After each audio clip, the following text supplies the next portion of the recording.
একটা কলমের খোঁচা, শাসক দলের বিধায়ক মন্ত্রী নেতা সবাই গারদে, শিক্ষা দফতর কার্যত গারদে। এইটা আমরা দেখতে পেলাম, নতুন আশার সঞ্চারিত হলো। এবার বাংলার মানুষ সেই আশায় ভর করে এগিয়ে যাচ্ছে। অনেক স্বপ্ন বুনতে সাহায্য করেছেন আপনি, আপনার কাঁধে তো অনেক দায়িত্ব। না, যদি সেই দায়িত্ব পালন করার দায়িত্ব আমাকে দেওয়া হয় তাহলে নিশ্চয়ই আমি আপ্রাণ চেষ্টা করব। আপ্রাণ শব্দের অর্থ প্রাণ দিয়েও চেষ্টা করব। কতটা সফল হব আমি এক্ষুনি জানি না, তবে আমি কিন্তু খুব কঠোর ব্যবস্থা নিতে ভালোবাসি। যারা দুর্নীতিগ্রস্ত তাদের, যারা আমার চোখের সামনে পড়বেন, চোখে ধরা পড়বেন, সে যে কোনো জায়গাতেই হোক, তাদের কিন্তু কপালে দুঃখ আছে। কপালে খুব প্রভাবশালী হলেও খুব প্রভাবশালী হলেও নাড়িয়ে দেওয়া যায়। খুব প্রভাবশালী হলেও তাকে নাড়িয়ে দেওয়া যায়, বুঝেছেন? হয়তো তাকে বঙ্গোপসাগরে ছুঁড়ে ফেলা যায় না, কিন্তু নাড়িয়ে দেওয়া যায়। আপনি কোন আসন থেকে দাঁড়াচ্ছেন এখনো পর্যন্ত? জানি এখনো পর্যন্ত সেই ঘোষণা হয়নি। আমাকে কোনো আসনে দাঁড়াতে বলা হবে কিনা আমার দলের তরফ থেকে, সেটাও আমি এখনো জানি না। আগে ঘোষণা হোক, তারপরে ওগুলো নিয়ে ভাববো। তমলুকে নাকি দেওয়াল লিখন হচ্ছে। সেই তো অনেক জায়গায় ওরকম হয়, ওটা তো কিছু ব্যাপার নয়। কোনো উৎসাহী, অতি উৎসাহী মানুষ হয়তো লিখে ফেলেছেন যে আমাকে ভালোবাসেন, তো আমার সেই ভালোবাসাটুকু আমার ভালো লেগেছে। কিন্তু দেয়াল লেখাটুকু সেটা তিনি তার মতো করে করেছেন, তো কোনো ঘোষণা তো হয়নি এখনো পর্যন্ত, তাই না? আপনি সৈনিক না নেতা? সৈনিক, সবসময় সৈনিক, নেতা নই। নেতা নই, এখনো পর্যন্ত নই। একটা লাস্ট প্রশ্ন, স্টেজে উঠে প্রধানমন্ত্রী যখন আসেননি, আপনি স্টেজে উঠলেন, হাত নাড়ালেন, প্রচুর মানুষ, একটা অন্যরকম আওয়াজ, রাজনৈতিক নেতাদের দেখে যে আওয়াজটা পাই বা যে স্লোগানটা পাই, আমি সেখানে ছিলাম, আমি দেখেছি একটা অন্যরকম আওয়াজ, অন্যরকমভাবে সাড়া দেওয়া। সেটা আপনিও শুনেছেন, দেখেছেন, কীরকম লাগলো? আমি শুনেছি, আমি দেখেছি, আমার খুব ভালো লেগেছে যে মানুষ এইভাবে আমাকে গ্রহণ করেছেন। একটা বিশেষ দৃষ্টিভঙ্গিতে দেখেছেন যে এই অন্তত এখনো পর্যন্ত চোর নয়, এখনো পর্যন্ত। পরে দর্শচক্রে ভগবান কি ভূত হবে কিনা আমি জানি না, তবে যারা এইভাবে অভিনন্দন আমাকে আজকে জানালেন, তাদের প্রতি আমার সশ্রদ্ধ প্রণাম। আর জানি না শেষ পর্যন্ত কতটা তাদের আশা আমি পূরণ করতে পারবো। স্যার, আপনি বলেছেন যে আজকে সকালেই আপনি বলেছেন যে বাংলায় যে অবস্থা চলছে, আইন কানুনের যা অবস্থা বা আইন কানুন পরিস্থিতি একেবারেই তলানিতে ঠেকেছে, সেই কারণে আর্টিকেল 356। আপনি দেখছেন কিভাবে পুলিশকে অপব্যবহার করা হচ্ছে, এবং পুলিশ বাধ্য সেই অপব্যবহার, কারণ সে তো চাকরি করে, সে তার ডিসিপ্লিনটাই হচ্ছে ওপর মহলের নির্দেশ না মানবে। যে জায়গায় পৌঁছেছে আপনি ভাবতে পারেন, একজন সম্পাদককে সন্দেশখালি নিয়ে দুম করে একটা নোটিশ দিয়ে দেওয়া হলো। একজন ছেলেকে, আপনাদেরই চ্যানেলের একটি ছেলেকে, তাকে গ্রেপ্তার করে ফেলা হলো। সাংবাদিক, সে কি দোষ করেছে? এরা মনে রাখে না, মানে অনেকেই মনে রাখে না, এরা তো রাখবেই না, এরা তো একটা অর্ধশিক্ষিত অশিক্ষিতের দল, যে দূত অবদ্ধ।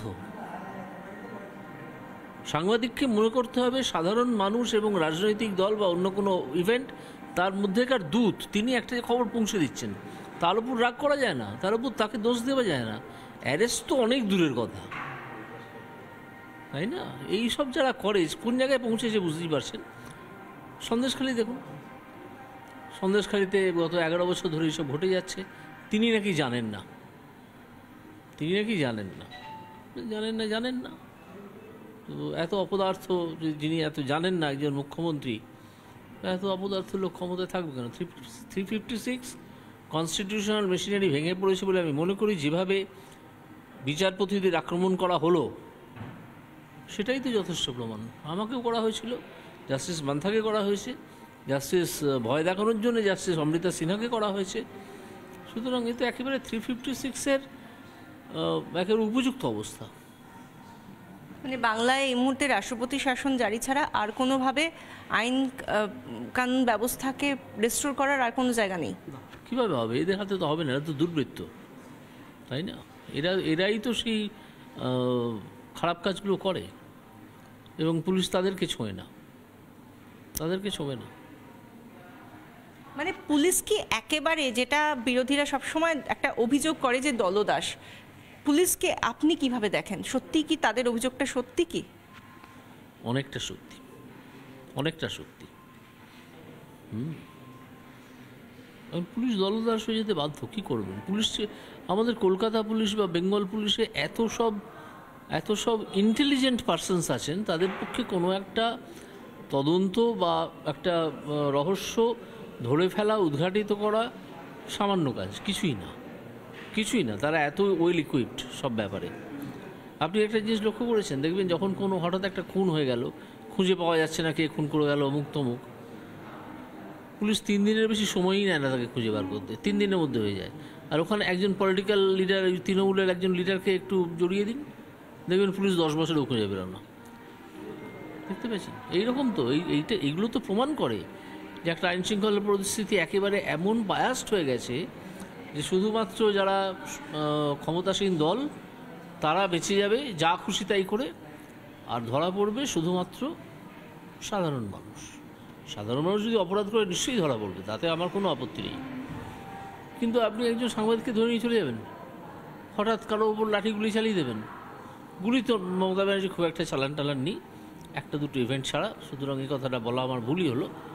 মমতা ব্যানার্জি সেদিক দিয়ে অত্যন্ত বিচক্ষণ, মমতা ব্যানার্জির পুলিশ।